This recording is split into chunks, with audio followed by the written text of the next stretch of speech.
एक दिन एक लड़की ने अपने पिता से पूछा, पापा, क्या आप कभी मेरी वजह से रोए हैं?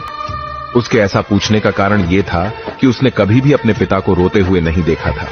इस सवाल के जवाब में पिता ने कहा, हाँ, एक बार ऐसा कुछ हुआ था जब तुम्हारी वजह से मैं रोया था। यह सुनकर लड़की उस बात को जानने के लिए उत्सुक हो गई कि आखिर वह क्या बात थी जिसने उसके पिता को रुला दिया था। इस उत्सुकता को शांत करने के लिए पिता वह किस्सा सुनाने लगा। बात उस समय की है जब तुम 8 माह की थी। एक दिन मैंने तुम्हारे सामने 3 चीजें रखी, एक पेन, एक सिक्का और एक खिलौना। मैं ये जानना चाहता था कि तुम उन चीजों में से क्या उठाओगी। उनमें पेन बुद्धिमत्ता का प्रतीक था, सिक्का धन का और खिलौना मनोरंजन का प्रतीक था। मैं ये सब बस एक जिज्ञासा के कारण कर रहा था। मेरे लिए यह जानना बहुत रोचक था कि मेरी बेटी के लिए आगे जाकर क्या सबसे अधिक मायने रखेगा।